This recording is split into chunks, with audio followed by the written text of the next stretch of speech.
There is a strange moment many people experience in life. Two people go through the exact same situation. One of them walks away completely fine. The other carries the pain for years. Same words, same moment, same situation. Yet the impact is completely different. And the uncomfortable truth is this: the difference was never the situation. It was what already existed inside them. There is someone you know like this.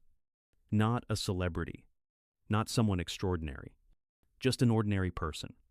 But there is something about them that always stands out. Life doesn't seem able to break them. You've seen it happen more than once. Plans collapse. Projects fail. People say cruel things. Things that would ruin an entire day for most people. Yet somehow they remain calm. They don't try to look strong. They don't perform resilience.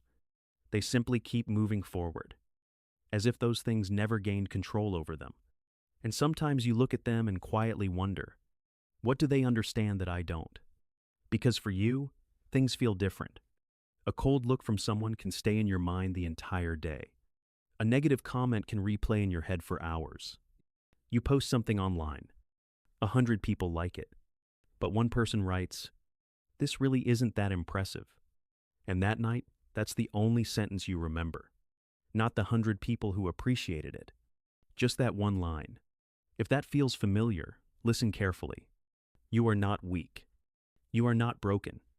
And you are certainly not the only person who feels this way. Most of us were simply never taught something essential about emotions. Not in school. Not at home. Not anywhere. And it is this: what hurts you is not what people say. It is the meaning you attach to their words. Imagine two doors. One door has a hinge that has been cracked for years. Small fractures that no one really notices. The other door is solid and strong. One day a powerful wind blows through. The cracked door begins to shake violently. It rattles. It slams against the frame, while the other door barely moves. Not because the wind chose one door over the other, but because one door was already weakened long before the wind arrived. Human emotions work the same way. Sometimes what shakes us is not the size of the event. It is the cracks that already existed inside us. That is why two people can stand in the same room, hear the same sentence, and walk away feeling completely different things. Imagine a meeting. A manager looks at a report and says, "This report isn't good enough." One person immediately feels the weight of the room. A tight feeling appears in their chest. A thought forms instantly: "I'm not good enough." Another person hears the exact same sentence and simply thinks, "All right, I'll improve it." Same situation, but two completely different stories being written inside two different minds. And very few people realize this.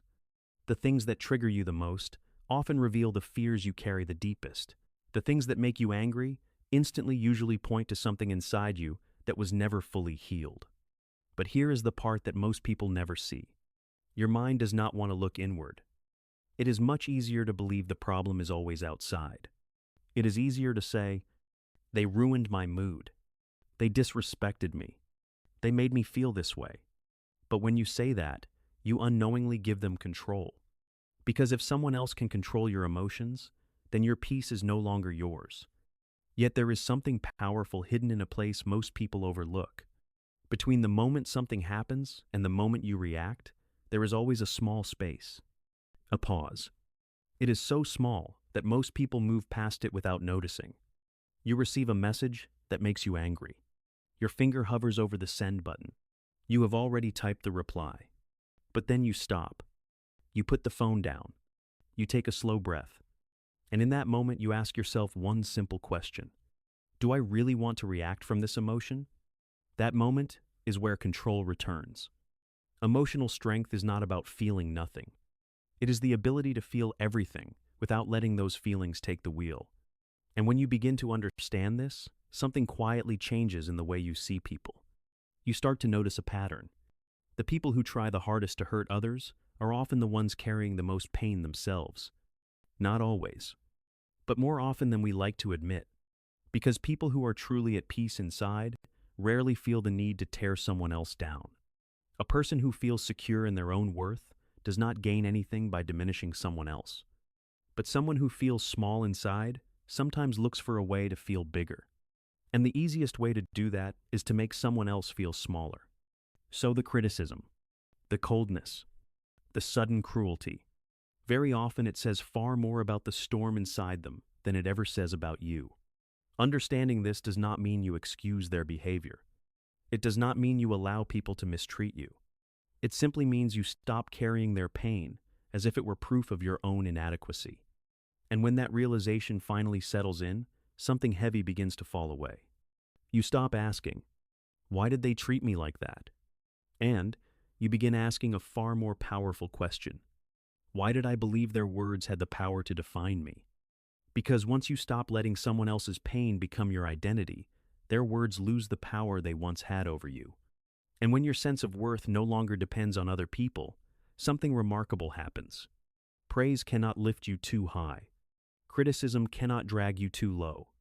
You become steadier, calmer, and the things that once hurt you deeply begin to lose their power.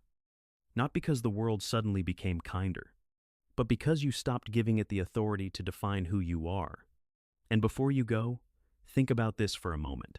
What is one comment, one criticism, or one moment in your life that stayed with you far longer than it should have? When you think about it now, was it really about what they said? Or was it about something deeper that was already inside you?